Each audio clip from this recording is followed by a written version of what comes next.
Tonight on Padres Talking Padres, we're talking about a very successful road trip and whether or not fans should give a standing ovation to Xander Bogaerts on Friday. We'll talk about all of that and more tonight on Padres Talking Padres.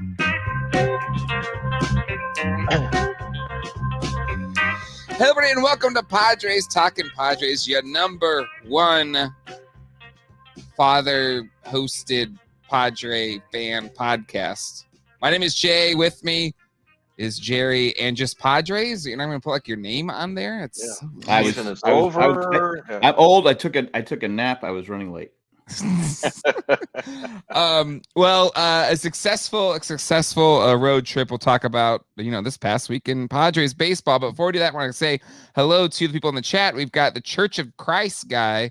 Why wouldn't you want to cheer him on and encourage him? We're definitely going to talk about the whole Bogaerts standing ovation thing that it has fans divided on the internet. Who'd have thunk fans being divided about something on the internet?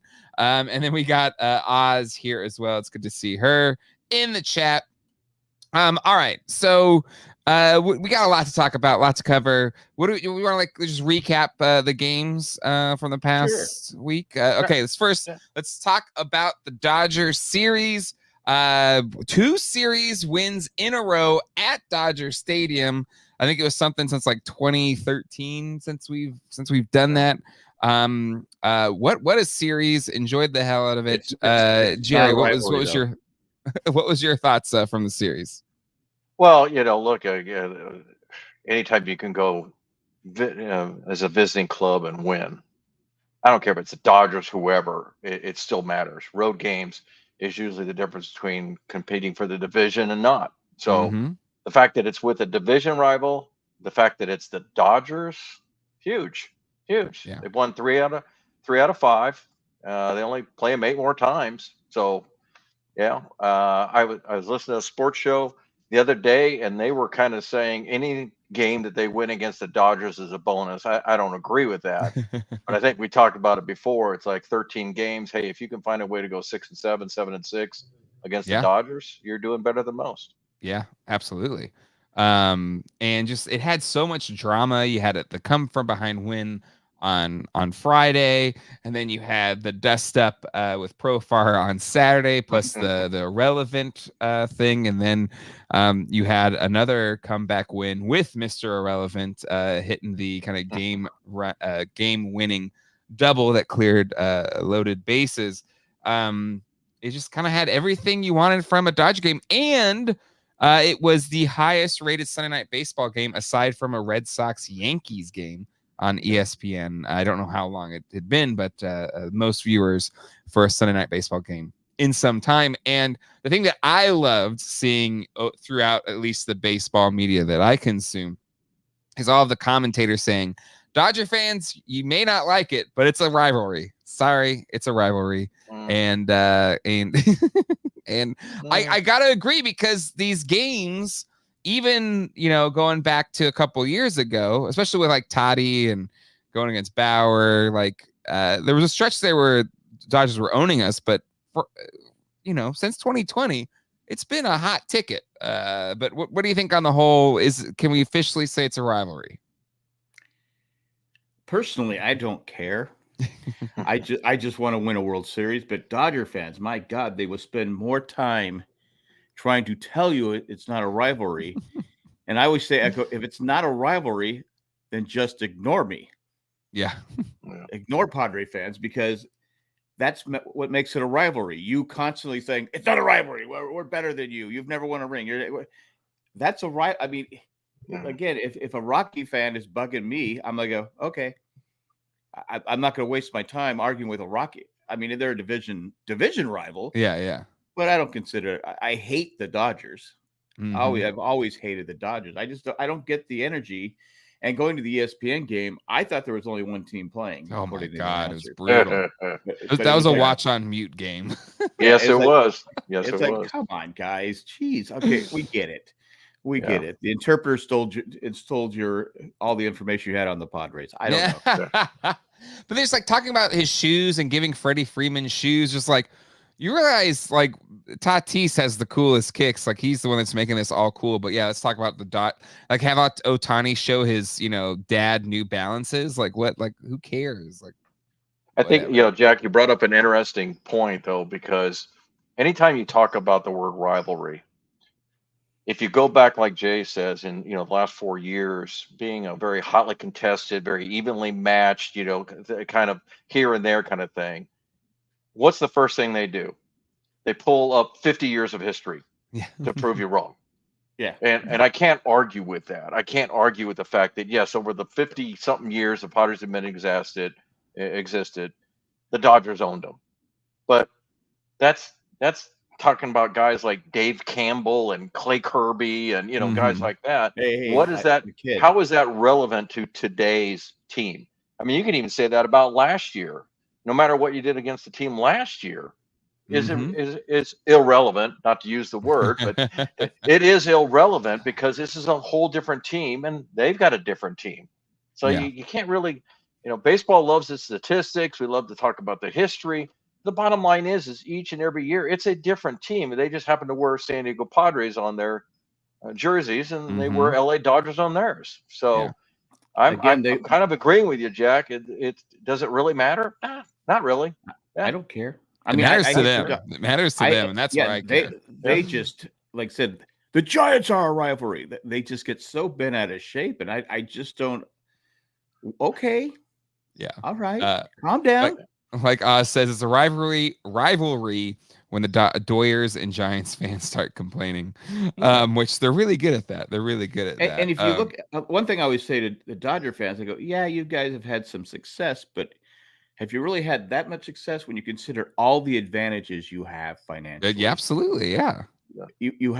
But there's no one in the National League West that can compete financially with the Dodgers. There's no one really right now in baseball that can compete with the LA Dodgers. So you've won a couple World Series, and I count. I know a lot of people don't count the shortened season World Series. I know I said this, Dodger fans, I go, I count it, but I know if the Padres had won it, you wouldn't count it. Yeah. You wouldn't count that as a World Series. I count it. Go ahead. Yeah, but before that, the last World Series they won was 1988. Yeah. So. You're not the Cardinals. You're not the Yankees. You've had success. Really not. They really aren't. You're not even the Giants. The Giants had 3 World Series titles in the 2000s. Yeah, exactly. Yeah. And Dodger fans. I've watched Dodger fans go back and forth with Giant fans. Stop living in the past, dude. Yeah. I think there's some reality to the fact that, look, at the end of the season, only one team can claim the total victory. But as fans, we have to admit, we like it if you can win the division, if you can get to the playoffs, if you can win a round of the playoffs, if you can get to the World Series. So ultimately, the only braggart can be the team that won the whole thing. Yeah. But having said that, I don't think there's anything wrong with just wanting your team to compete and wanting to be a viable, playoff contender. Yeah. Maybe from a San Diego perspective, we're now to the point where anything short of getting to the World Series is not what we need. We need that now, because there was a time, even before in the 90s, before the 96, 98 team, it's like, geez, just get me to the playoffs. I mean, that would be a outstanding season. And before that, it was get me to 500. Yeah. Because if you go look at the history of the Padres, I think it's only about 7 seasons where they've been over 500. So, but in the last 3 years, even though last year was not obviously the success that we were hoping for, it was still a winning season. The Padres need to take the next step. And beating the Dodgers 2 out of 3 and 3 out of 5, that's a start. Yeah. And they got to do it against the Giants, and they got to do it against the Diamondbacks, and you got to somewhere, somehow, you have to step up and win your division. It's true. Or get one of those 3 wild card spots. Just a couple of quick other things from that Dodgers series. I have a coworker that's a big Dodger fan, and I feel like this was a lot of the case for a lot of people that showed up to work this Monday after the Padres win. I went. It's only April. But he literally tried to hide from me, and I went and found him. I was like, How about that series win? And he's like, yeah, I know. So that was fun. Another really fun thing is the fan that caught Manny Machado's home run brought a ball with him. Yeah. Thought he was slick. Yeah. Did you see the interview with him? And that's like they did the interview with him. So I give him credit. He admitted to it, basically saying that Dodger fans suck and they would have harassed him and give him a hard time if he didn't throw it back. So he brought a ball. It was Manny Machado. It was a Manny Machado home run. He goes, I wasn't throwing that one back. Yeah. He goes, but they would have just tore me a new one if I didn't. Yeah, exactly. Look like I threw it back. So see, I have to admit though, guys, I was muted. I muted the whole game. You did the smart except thing. for the first inning. When the first inning had completed, I'm like, yeah, I can't listen to this. Yeah. It's so evident. It's like I was listening to the Dodger broadcast here. Well, even more like the Profar hit, it was almost like disappointed, or they're still talking about how great the Dodgers were, even though we were winning the damn game. It's just and the Dodger. You look at the Dodger roster, because I told you a few weeks ago I had a Twitter debate because Arias from Miami. I said, well, if we don't sign him, the Dodgers. If we don't trade for him, the Dodgers will. Dodger fans, we don't need him. I go, look again. Your lineup is not that great, and now they're starting to bash Freddie Freeman because he's not hitting for power, not driving in runs with runners in scoring position.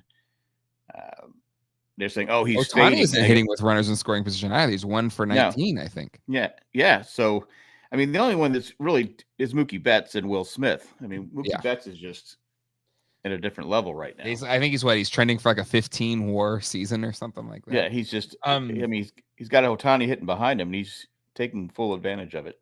And the Dodgers already pulled a kid up to play the outfield because, again, we talked about it. I think the last one is the last 3 batters are hitting about a collective 150.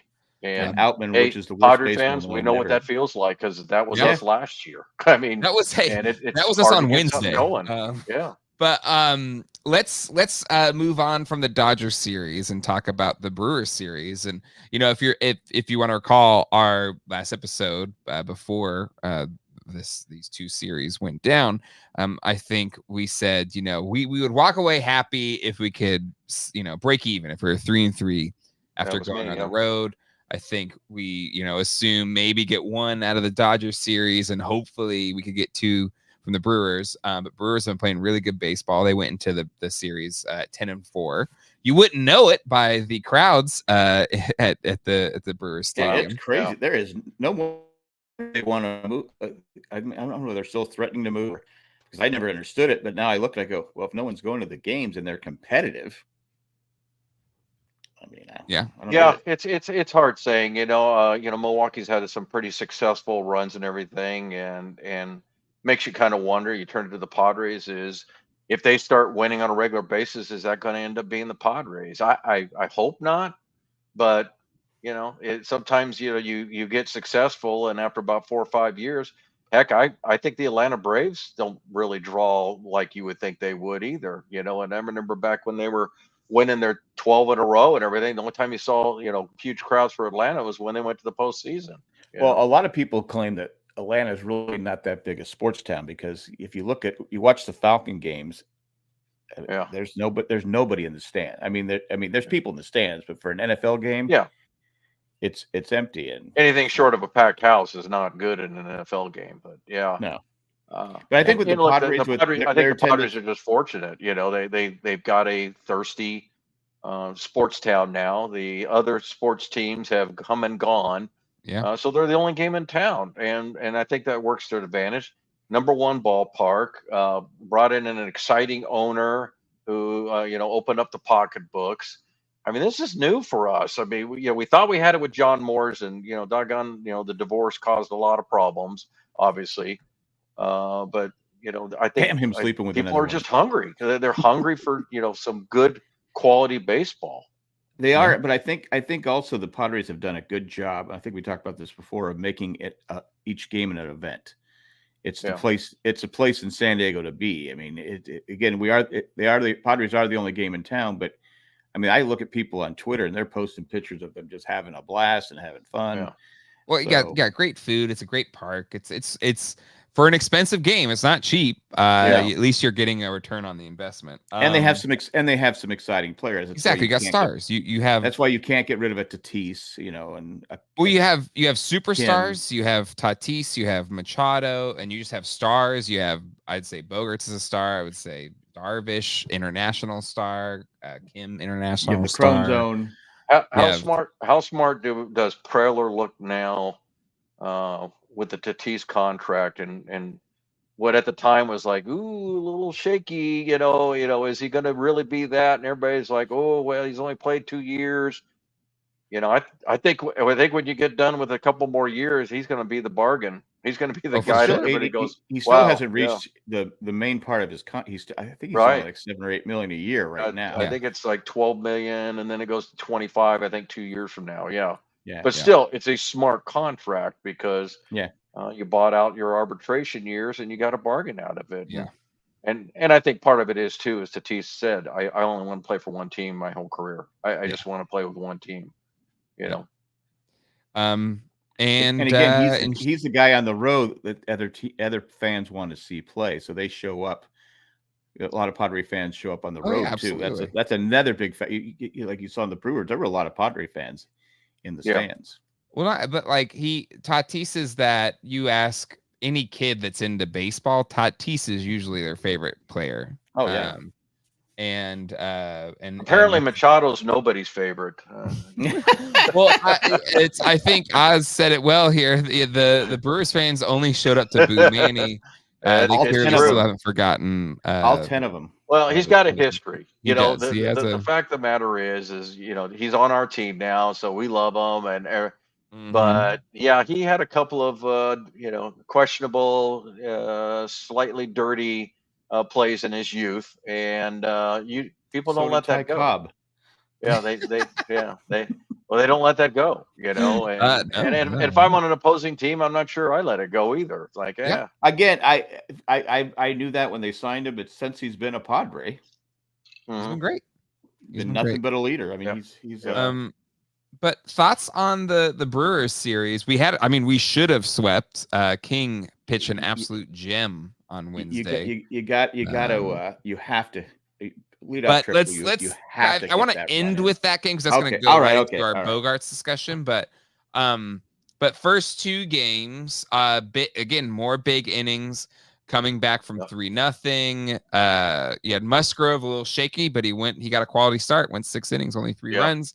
And then Cease being a boss, saying go back and finish this. Yeah, that was my favorite thing of the whole series is when he'd walk the guy. Well, it's Angel Hernandez behind the plate. So, because a couple times you could see he was loose. Cease was like going, all right, that was a strike. The pitch before. What is going on here? And then when he walked the guy, he just went, stay in the dugout. I got this. Yeah. And he goes and strikes it up. That's what you want. That's what you want from a pitcher. That's an ace. Yeah, he's great. If you look at all those statistics, his whiff rate is way up there on top. Again, we've said this before, guys. I mean, he's kind of a right-handed Snell. Yeah. There's times where he'll aggravate you a little bit, but I've watched all of his games and he doesn't get into the total funk like Snell did last year. Where it's just like 3 walks in a row, 30 pitches in 1 inning. Yes. This is just kind of more of a slow, every once in a while walk, and he's going 6 and 7 innings, so that alone puts him in a differential with Snell. Yeah. You look at Snell. I think I looked it up the other day, and I think it was the middle of May. He was 1-6 with a 5.19 ERA. Mm-hmm. He was terrible to start last year. Yeah, and we all know what happened. And but the bottom line is if this is shaky control and he's got a 1.9 ERA, hey, you know what? Walk a few more. Because the bottom line is he's got the stuff. He's a former Cy Young candidate and winner and I think that's where you have to end the comparison. The Yeah. bottom line is I think he's going to be your inning eater, and I think kind of sent you this the other day, Jay. The 3, 4, and 5 are doing the yeoman's work here. Yeah. Darvish and a little shaky. He's had a couple of good starts, but Musgrove's concerning. I said last time, it's like, I'm not that concerned, but he just doesn't have any zip on his fastball, and it's been proven his fastballs come down a mile an hour or two. Mm-hmm. His breaking stuff is great, but seems like to me that the guys are laying off of his breaking stuff, knowing that he's going to throw a fastball and they're going to get to it. Yep.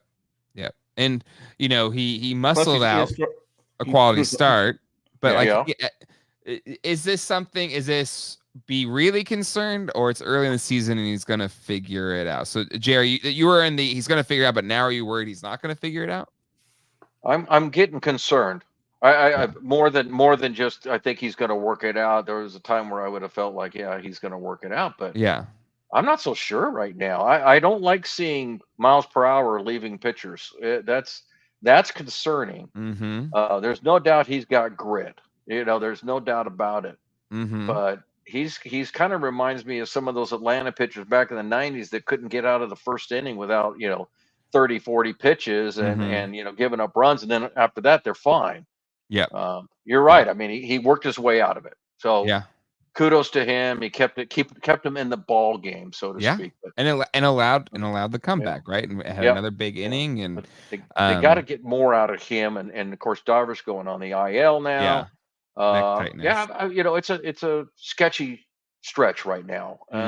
We got to worry about this Saturday. I believe they're going to haven't decided. They're either going to put a rookie in there or somebody they brought up, or they're going to do a bullpen game.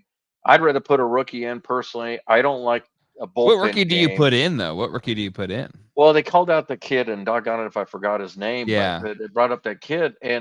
But here's my take on it. Saturday is the second game of a 6-game or 7-game in a row stretch, or no, it's more than that. We don't have another off game till May 2nd. May 2nd. Yeah. So bullpen games can hurt you in the long run, and it's only the second game in a long stretch. To what degree do you want to send your bullpen out, even if it's one inning at a time, knowing that, hey, you know what, we might need that bullpen because you got Waldron on Friday, then you got if you put a bullpen game, then you got Musgrove. Well, that's Waldron, who's usually good for 5 bullpen.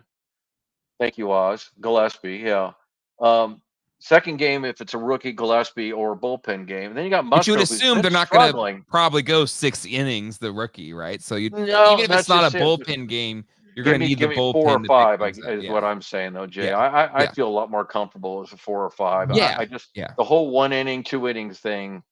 I'm not a big fan. Never been a fan of the bullpen game. Yeah, no, I agree.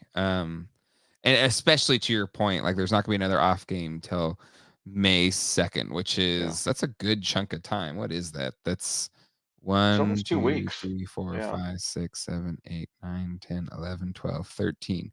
13 straight days of games until you with a little bit of trouble because they go to Colorado. So.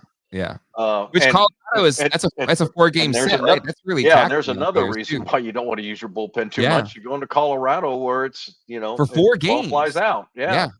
So we'll see. Schilt's a good manager. He'll figure out what he needs to do. And but you get these long stretches. Any team goes through them. You got to get more innings out of your pitchers.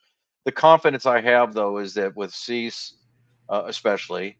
And then even King is showing that he's starting to lengthen out. And that was a concern at the beginning of the season, right? Yep. King converted reliever. He had, I think it was 7 to 9 starts. Yep. The end of last year. And, but to me, he's already showing he threw 105 pitches the other night or yesterday. So, that's a good sign. So we'll see. I know Jackie been going in and out and everything, but we're talking about Gillespie versus a bullpen game on Saturday. Yeah, where do you side on that? I don't want to do a bullpen game. I don't like bullpen games. Plus, especially if He Oh, said were the you same listening? thing, but yeah. Were you still listening? No, but there's and also if what happens the next day when you need the bullpen, Yeah. and Mhm. And we were mentioning you're going to Colorado for 4 Yeah. games on and you're starting gonna Monday. need you're gonna need bullpen pitchers. So I just go with Gillespie, and but going back to Joe, Like I am Gillespie? concerned. Gillespie, is that what Like it is? Gillespie Field? Yeah. I don't know. Gillespie Field. That's my but I was thinking with Joe though, I am concerned that maybe he's not 100%. That that from the injury he had last year, maybe he's just not 100%. Because his location is off too. Yeah, that's part of the problem. But well, it's a long season. Yeah, but that's the thing. It's just you can just trace it all back to him dropping that damn weight on his toe, and he hasn't been really he started out great last year. Once he but got he admitted that yeah. his throwing was slightly off because of that. He kind of rushed back. Then he burnt his feet in Mexico. Oh, that's right. Yeah, all barefoot. Yeah. Yeah, and so what happened to Dizzy Dean? The concerning part is going back to our pitchers this year, for the most part, are doing a lot better job of going 6 or more. Yeah. I don't have the stats in front of me, but I feel like they're doing a better job of getting deeper into games. Joe Musgrove used to be that guy. He used to be that 7-inning, almost every start guy. Yeah. So it's always concerning when a guy's getting hit anyway. Yeah. But the fact that he's, and you're right, he went 6 innings the other day and bared down and got through it. But man, you hate depending on that all the time. No, the life of a busy dad. Yeah, I know. I guess so. All right. So we had those 2 games. I think the breakout. His continued breakout season, Jackson Merrill with another 3-hit game on the Monday game, and he's okay. So I golf with a guy today. You guys, I find this humorous because this is the kind of Padre fan that I know that actually dared to compare his start to Tony Gwynn. Ooh, no, don't do that. No, I saw somebody do that on Twitter too. It's like a newer Padre fan didn't grow up watching Tony or anything. It was like, is this what Tony Gwynn was like? I was like, I saw that. Yeah. But now the fact of the matter is that Tony Gwynn, I think it was after 21 games, same 21 games, he had about 6 more hits than Jackson Merrill. The other thing you got to remember is his rookie season was 84. Not 83, or excuse me, 82. 83 was his. But 83 was counted as his rookie season. But he came up in 82, and I was listening to his son, and he broke his wrist. Yeah. In 82. The bottom line is I will say this: when Tony Gwynn first started with the Padres, nobody knew what he was going to do. I remember complaints. About his power. That was a big one. Like, he's just a glorified singles hitter and everything. He's Rod Carew. He was actually not a good outfielder when he first started. Now he had a lot of speed, because he was more svelte back then. But I think it took even Padre fans about 2 or 3 years to really appreciate that Tony Gwynn was Tony Gwynn. The 84 season was kind of his coming out party. Yeah. And, I still say to this day, Ryan Sandberg might have won the MVP, but they were wrong. Because Tony Gwynn should have won the MVP that year. But everybody was in Cub La La land, and because, they were finally having a winning season, went to the playoffs. Of course, Padres beat them. But to compare those two is way, way overboard, way too early. Well, it's not fair either. Yeah. it's not, it just, Yeah. He's only 20. Yeah. Now, having said that, I think I don't even know for a fact, but I think we'd all agree Jackson Merrill should be leading off. Yes. Let's no offense to Bogaerts, but put Bogaerts in a more driving home number 5, some place like that. I have him batting number 6. Yeah. I and I think the other thing we'd agree on, it's not that we're against Xander Bogaerts. He's a really good player. Yeah. but he's scuffling right now. So what do He's you off do to a with slow most start. scuffling players? You give them a chance to kind of figure it out and everything. And the only flip side of that though is, are you guys worried if they take Jackson Merrill and put him in the front? Well, now are we going to get back to having the last three hitters being and having to wait till it rolls over? This is the lineup I wrote before I got on the air. I have Merrill leading off because he's got great command of the strike zone, except when a certain umpire's behind the plate. But he's going to eventually hit for. I think he's going to not be I don't think he's going to be a power hitter, but he's going to be. I don't want to compare him to Ricky. Well, Henderson, the whole lineup is sacrificing power right now for hits. Yeah, and that's what they should be doing. And they should be doing. But Merrill's got speed, which Bogaerts, I don't care on his best day, doesn't have. He's not a stolen base. I mean, he can steal a base, but Merrill has got speed. You got obviously Tatis number 2, Cronenworth when he comes back, Manny DH, and Profar batting 5th. Bogaerts, I would put 6. Yeah. And then you have Kim 7th, Campy 8th, and Rosario I would start over Wade because I think he has more upside. Wade, I know people hate Wade. I think it's a righty lefty thing with Wade and Rosario. Well, I think with Wade though, he's the problem with him. He's not a starter. He's a guy that you have coming off the bench. I mean, he's just a guy. It's a good guy to have on the team because he can play multiple positions. He can get you a key hit now and then, but he's not a starter. I want to be past those guys that this guy's a role player, but I don't want him starting 4 days a week. Yeah, I think the solution is coming down the pike. I think that Solano is going to be coming up, and I think Wade might be the guy that goes down. I think they're going to leave Batten up and do the same thing that Wade's doing, and give Wade a chance to maybe go and right himself because you could tell. I like Wade, I really do. I know he's not getting it done, so to speak, yet. But I can see personally the potential of I think he's going to be a good major leaguer. I really do. But like most guys, give him a taste. Okay, now go back down and kind of figure it out. Because how old is Wade? I don't know, but he's a young guy. I know that, but I know he's been in the major league with Oakland before, right? Yeah, Tyler Wade, right? Tyler Wade. I don't know.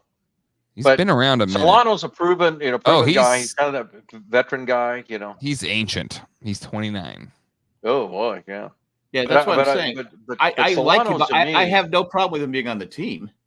I just want him starting every game. Yeah, no, I agree. Well, and I think that's where Solano's going to come in because they're talking about the Manny's going to come back on the field this month, at the end of this month. And that's not even pushing it. They've already made it very clear he's not going back out there until he feels like he's ready to go out there, which is fine. But when he does, I think Solano is going to be a better DH than what we have. Agreed. Would it be nice to have somebody better? Yeah, of course it would. But I'm not eligible. Well, I think Rosario though, he hits for. He's got the slug, right? He finally got his first single the other day. Pretty good. Yeah, he plays pretty good defense, and he's got some. I just think he needs some ABs. And I think of all the Padres, he has less. What do we call it? Has less experience on the strike zone. He's a little bit of a wild swinger. And and I'm going through the lineup in my head. It's like I think he's the only one that swings at a lot of bad pitches. The rest of our lineup is pretty patient, but sometimes too much so. Kim, or you just look at too many pitches. But nobody's as patient as Grisham. Well, look at poor Grisham, how he's doing. Speaking of strike zones, we had our Angel Hernandez game to enjoy watching.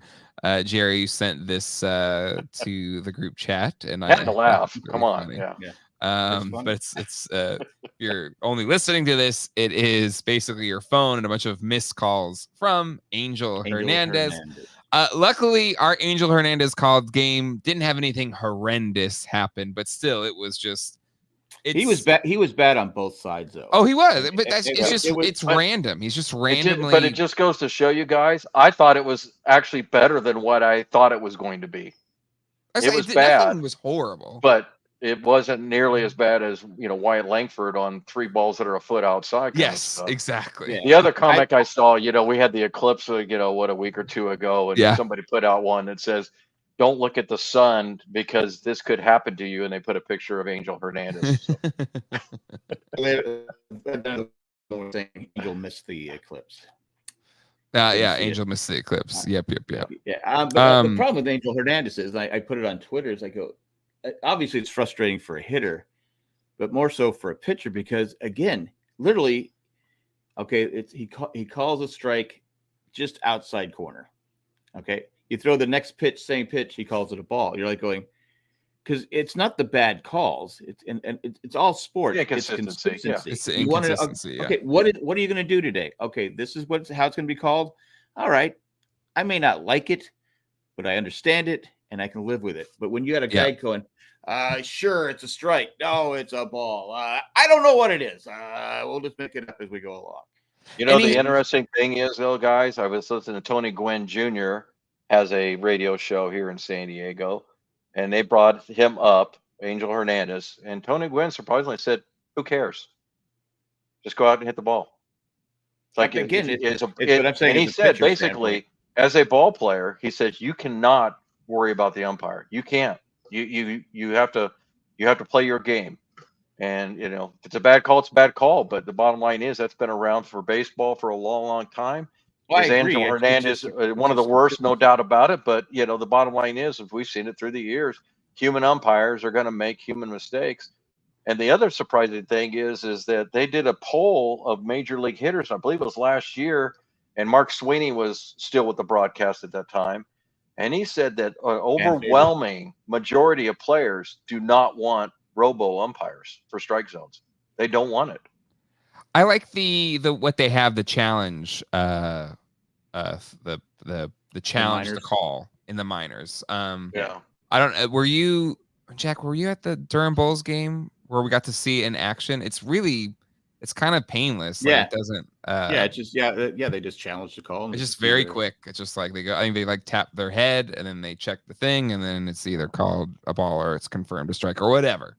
I would rather have that than robo umps, to be honest. I'm ready for robo umps. It's time. Well, I'm ready for a guy being behind the plate and he gets buzzed on the right or buzzed on the left, and he knows which hand to put up and all that. But I don't look. It's part of the game, and we can't just fix everything to make it all perfect. Well, consistency has always been a problem. I think last year there was one umpire had one game that he made everything a perfect call in the strike zone. Yeah, because they measured that one game, one umpire. Yeah. It's never going to be perfect, but remember too, umpires have more home plate umpires have more responsibilities now. They got to watch the pitch clock. They got to, is he addressing is he making eye contact? Whatever it is, there's more for them to do. Yeah. So why not we have the technologies there, and it's only going to get worse because when we were watching baseball in the 70s, the 60s, 70s, and 80s, you couldn't tell what a strike was because the camera, it wasn't sure. The quality of the TV wasn't what we have today. It's like my phone is better than the TV I had in those days. So you can tell it's a strike.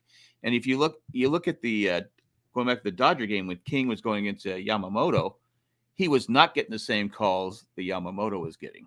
Yeah, that's where I have a problem when it's like that, and that's where it's like that's why I want robo umps, because clearly it's like going, all right, you're giving the low strike calls to Yamamoto. Why is King not getting? Now King's, to be fair, he has a lot of movement on the ball. I get that, but still, it's like, okay, those were strikes for Yamamoto. Why is King not getting them? That's why I always used to laugh, because they like when the Greg Magnuses and the Tom Glavins and Randy Johnsons and all that kind of stuff, they would always get an expanded strike zone. And the reasoning being, well, he's earned that right. I hated that saying. I hated it. Yeah. Like, are you kidding me? Just because the guy's been pitching longer, he's been more successful, he's earned the right to have a bigger strike zone. That is so much hogwash. Yamamoto's had I think it still exists. We call it unconscious bias. Maybe the guy grew up as a Dodger fan. You don't know that, and you'd like to think that they're going to be as straightforward as they possibly can. But, sometimes there's a unconscious bias. Yeah. or to your point, somebody's got such good stuff. And going back to that game yesterday with King, Yeah. his ball was moving like 3 feet across, man, Yeah. and Yeah, he had some he has a lot of control. movement on his And they were pitches. swinging, and it was lowing outside by 1.5 feet. But I'm like, I don't blame him, because that thing started right over the plate. Yep. And so I think that makes it tough for an umpire, and these are the best there is. There's no doubt about it. These are the best there is. But man, some of those pitches going across 2 feet. When did it cross the zone? When did it cross the strike? That's a tough one. Going back to robo umps, we fixed the problems in the calls at first, second, and third. Yeah. There's no reason we can't fix that problem too. Yeah. Again, No, I was all for human error years ago, and we've all. I mean, Jerry, you've ref baseball. I've ref hockey. I made mistakes, but if the technology was there to say, okay, to fix my mistake, I was okay with that.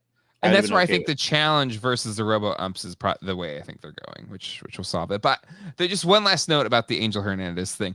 I don't mind Angel Hernandez so much because it's chaos. Like there's not any maliciousness to it other than he's just awful. Versus he's arrogant though. Yes, he is.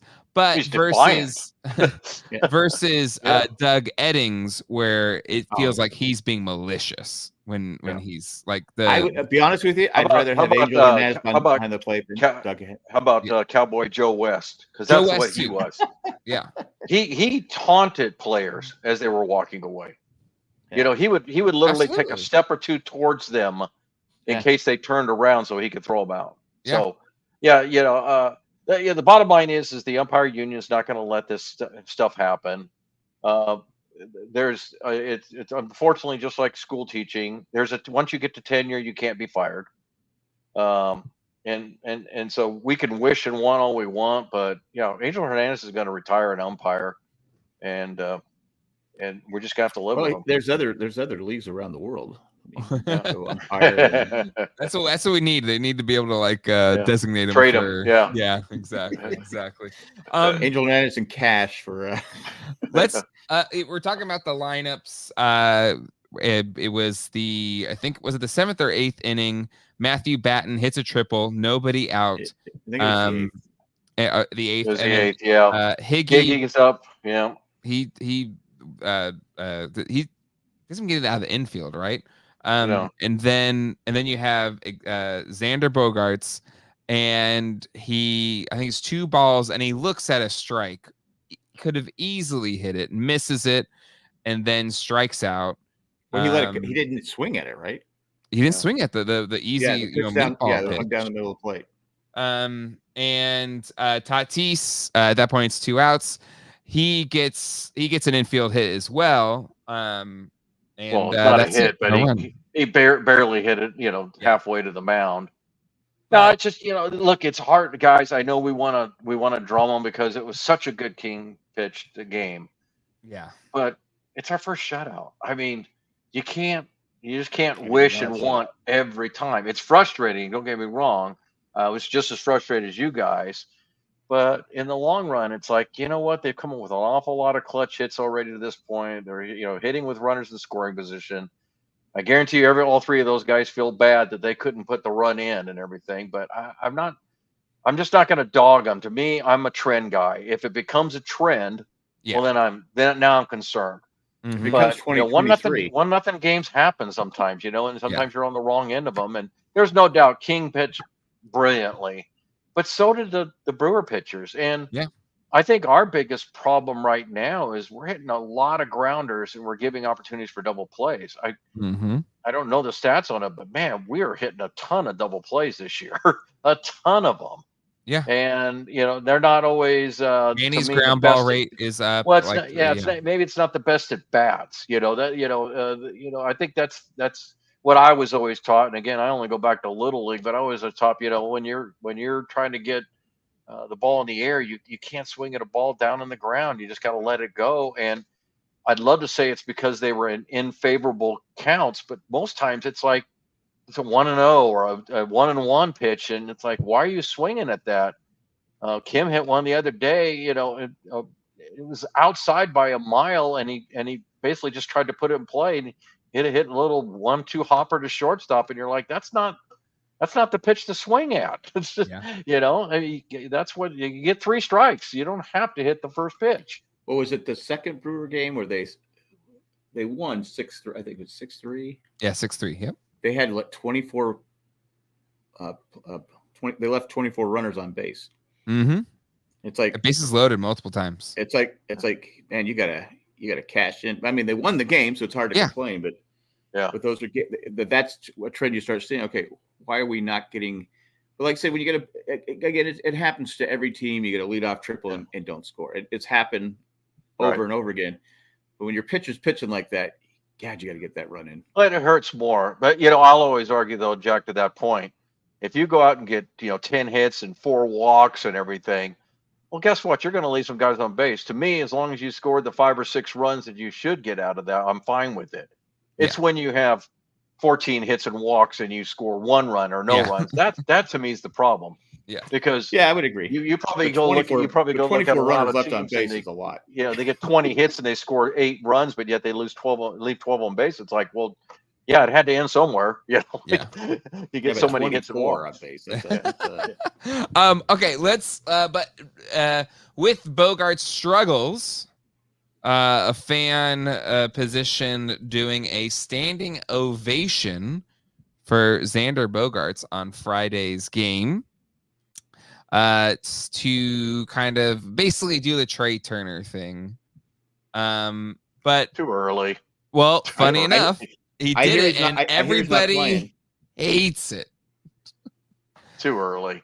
Yeah. So Jerry, you're saying too early to do this. Oh, come on. I mean, Jimmy Christmas, we're 20 games in the season. It's not like he's not hitting at all. He's in a little bit of a slump. But, last year he was the leading hitter in April.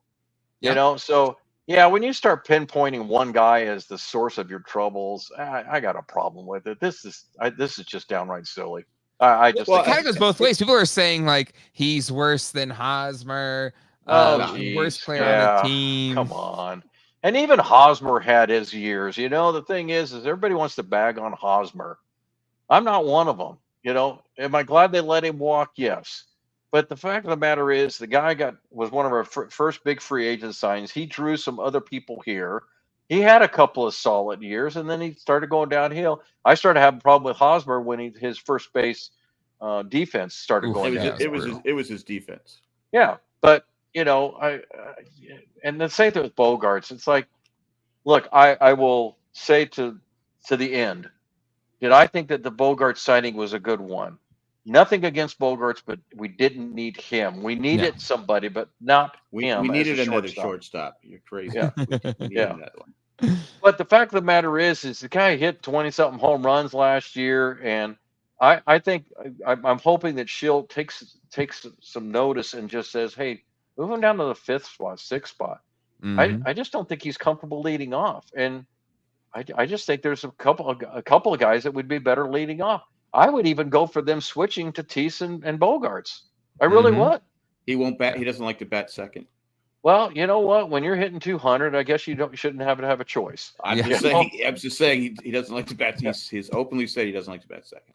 Well, input it. Is he okay with 5th? Like, I don't know. What's his preference? I don't know. I've not got that far in the conversation. Well, he did bat. He did bat 4th or 5th last season a lot. And, he had he could always bat 10th. I mean, if you want to put up too much of a stink. He not only did he have a good April, he finished the season strong. He was the reason why we were winning some of those games last year. It's like last week I was tweeting and people were bashing Kim and Machado. I'm like going, it's only been 10 games. What are we doing here? And he's overrated. Now it's Bogaerts, even though we're playing pretty well. What happens if Bogaerts starts hitting it again? Like you said, and we've been saying the whole time, it's up to the manager to make the call and move him down in the lineup until he starts hitting. Yeah. And again, I don't think he's not. I don't understand why he's leading off because he's not a speed guy. He's not necessarily a power guy. He's a solid major league player. And, when he's in Boston, he was probably having a Hall of Fame career in Boston. Yeah. So anyway, I just think let's relax. I have no problem if people want to stand up and cheer for. I would stand up and I would be one. Okay, hey, I'm not gonna be one. No, I'll stand up and cheer. But You're gonna sit again, like this. yeah, screw him. But it's like, geez, we're lighten up, people. Yeah. But we Yeah, again, and I'm we have sorry. we have Is a lot it of really going to is it really going to change Bogaerts, knowing that the word is out to stand up for him? That if you stand up and cheer for him, that's going to change anything? It Yeah, I worked for think Trea what- Turner. I think what might happen is Yeah, but Trea Bogaerts' Turner heart- was expressing remorse and Trea Turner was after half of the season. Yeah. Trea Turner publicly said they deserve better. I stink. I need to bring my game up. Yeah. That was unsolicited for the fans to get up and give him a cheer and say, "Hey, we support you." Yeah. Plus, it was These are Philadelphia. Philly fans, for crying out loud. First of all, Yeah. but second of all, I don't think Bogaerts. If you talk to him, he'd say, "Yeah, I'm struggling a little bit," but to Jack's point, it's been 20 games. Yeah. Come on. I mean, there's 20 game stretches where people are going to hit 200. They're not going to hit for power. You're Yeah. probably going to end up that you're going to what if 2 weeks from now Merrill goes in a slump and goes 1 for 21, are we going to start booing him? Yeah. I mean, it's just I'm sorry, it's just silly. It You don't really boo is. Tony Gwynn. Yeah. I think with Bogaerts too, that his heart might grow 3 sizes. He gets a big. But he's struggling, and I'm sure it's not like people are going, oh, he's just taking the money and running. I'm like, no, he wants. I go, what is he? He doesn't beg out of games. He does. I mean, Yeah. And again, people say the contract, maybe the contract, the length and the amount of money. Okay, it wasn't a good contract. But if someone offers me that kind of money, if I'm Bogaerts, yeah, I'm going to take that. And again, he had a pretty good season last year, except for the middle. But when He everyone broke his wrist, yeah. So I mean, do you really think the Padres are going to eat another 10 years and $250 million? No. So you got to play him. You got to play him through. And Yep. I didn't I'm say maybe. confident. Does he have an opt-out? I'm confident he's going to have a good year. I'm confident. Yeah. And it may be 2 weeks from now, or a month from now, or 2 months from now, we're going to be talking about how Bogaerts is holding up the team, Exactly. and putting them on his shoulders, and it's all because of that Manny's standing been ovation. off. Yeah, and if Manny is off, or Tatis is off, and It's baseball, it's baseball. But Exactly. another thing too is I said about Cronenworth last season, when you're learning a new position, and again, he just people say it's just same as playing shortstop, same as playing second. No, it's not. No, not even close. The ball comes off the bat differently. Because I used to play both, and I go, I'd much rather play short because that's what I was comfortable with. Second, I go, okay, I'll play it, but I'm not as good there because of the way the ball's coming off the bat. So, plus he's not a kid. Yeah. He's been in the majors a long time. You're asking him to play a new position. That might have something with the fact that he's struggling too. I mean, people, and they're saying he's not a team player. Dude literally moved from shortstop, where he was king in Boston. He moved to second. Like, again, I think it's better to have Kim at short than Bogaerts, because I think Bogaerts I don't think his arm's as good as it used to be. Yeah. But God, geez, people relax. People are acting like we're 0-22. Yeah. Or whatever. And we're 11 and 10. Yeah, I sent this out last year. At this time, we were 10 and 11, and this year we're 11 and 10. It means nothing. As the Padres proved last year, nobody was happy. Like, I don't know where people got too high on the Padres, because I think they were expecting them to go 120 and 42. I was expecting. But the bottom line is somebody wrote an article the other day and just said, and it was before the loss there, and they were, at that time, they were 11 and 9. It's like, if you tell me the Padres are going to go 2 over every 20, that makes the playoffs. Yeah, it does. It's not. If you look at the whole season in advance and say, oh, I got to win 90 games. If you break it down into 10, 20 game segments, every 20 games, if you're 11 and 9 every 20 games, you're 16 games over 500. Yeah.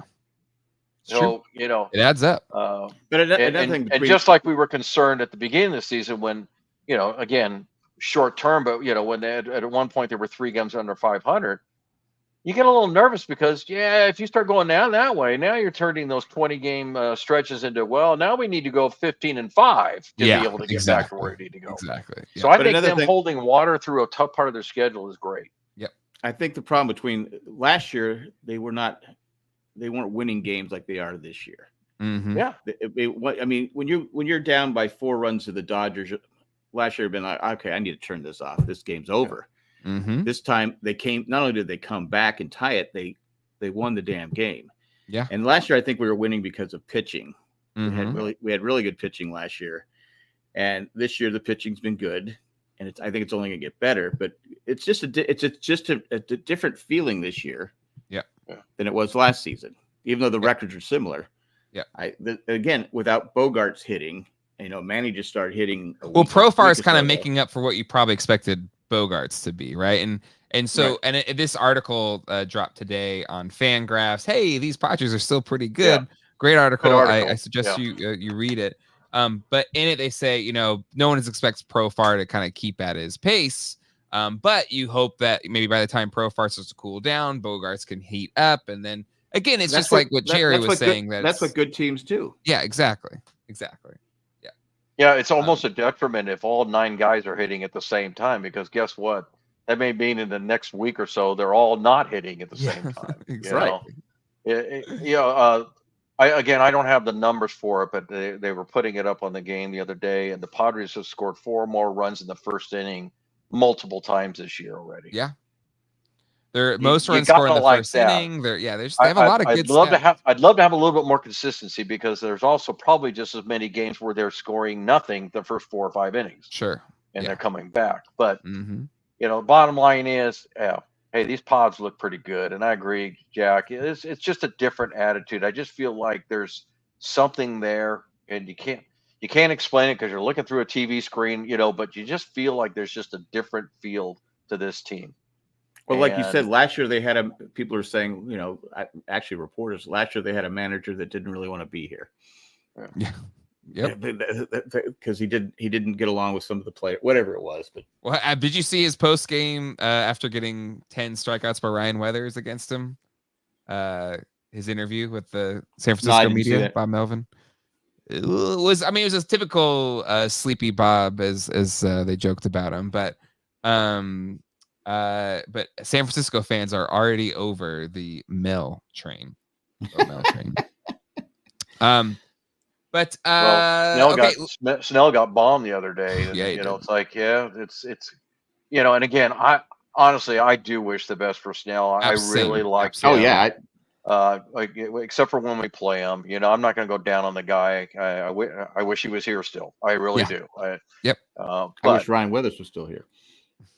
Yeah, not so much on that one, but I thought they gave him a lot of opportunities. I also think that Melvin ruined him, but the bottom line is he did have a lot of opportunities. He had opportunities, but they really did a head job. They did. They screwed the pooch on Weathers. Yeah, they did. Well, we'll find out, because if he excels someplace else, then you can. There you go. Yeah. Let's take a look ahead to the upcoming games. We've got a 3-game series against the Blue Jays in San Diego. I think this is the first time the Blue Jays have played in San Diego in some time. 2013. Wow. So over a decade since the last time they were in San Diego. So that's pretty cool. And I feel like Blue Jays are maybe the American League equivalent to the Padres, like young, exciting, kind of superstar players, but maybe haven't lived up to. Is their pitching as good? Because I don't think so. I'm just saying, like, maybe by feel, you know, like very comparable team. I'm not going to take them out of the mix. They're in last place in the NL. They're in last place in the AL West, but the AL East. But every team in the AL East has a winning record right now. So they got a lot of former players' kids playing. Yes. Bo Bichette, Vladdy Jr. BGO. But I think it'll be. I'm excited about the series. And then you're going to Colorado which even though Colorado is a terrible team, they always play well in Colorado. That's a tough 4-game series.